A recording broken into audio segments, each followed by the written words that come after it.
Aujourd'hui, je veux vous dire que j'ai le vague à l'âme quand je vois comment sont traités nos ados, comment nous, les adultes, on les prend parfois pour des idiots. On leur fait croire qu'ils savent pas grand-chose. On les entasse dans des classes moroses. Tais-toi, écris, apprends, pense pas trop. Crois-moi, t'as encore du chemin pour devenir quelqu'un de beau.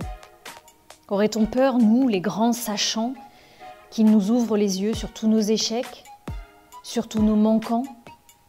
On te dit parfois extrême, irréfléchi, malpoli, la fameuse crise d'ado qui catalogue tant nos chers ex-petits. Moi, je les vois créateurs, moi, je les vois novateurs, critiques. Ils osent éclairer de leur regard décalé nos faits et dires qui les piquent. Des habitudes, des croyances d'adultes bien huilés, qui n'ont parfois aucun sens, qui n'ont parfois aucune vérité de cœur exprimée. Nous voilà alors comme des lapins, pris dans les phares la nuit. On est repérés, on est complètement éblouis. Plein feu sur nos incohérences, nos contradictions, nos peurs qui nous devancent.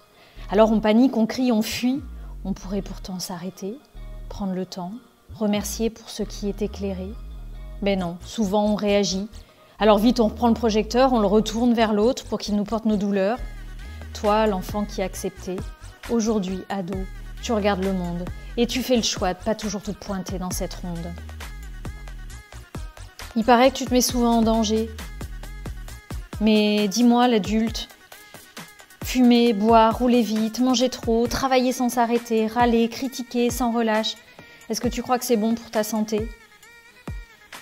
Alors c'est vrai que parfois, quand vous vous retrouvez en groupe, l'effet de masse semble avoir prise sur toi. Mais est-ce qu'on fait pas pareil pour nous, adultes? Est-ce qu'on joue pas parfois au con quand on se rassemble en espérant avoir tous raison? Langage incompris, mots inventés, ce monde a décidément plein de créativité. Il secoue nos sentiers balisés, il souffle un vent nouveau sur nos habitudes coincées. Il affiche en 4x3 nos phrases, nos pensées trafiquées. Toi, ado, t'avales moins nos mensonges, tu vois et tu joues ton rôle, t'achètes pas.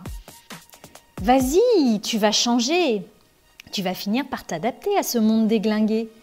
Allez, prône les valeurs de travail. Autrement, tu seras une racaille. Mais est-ce que c'est vraiment ça le bonheur? Est-ce qu'on est seulement capable de leur transmettre ces quelques valeurs? Est-ce que nous, les adultes, on ne pourrait pas développer des espaces de cœur, des espaces où l'être prônerait? On pourrait leur apprendre à continuer à s'aimer, au-delà des codes, au-delà des normes toutes pétées.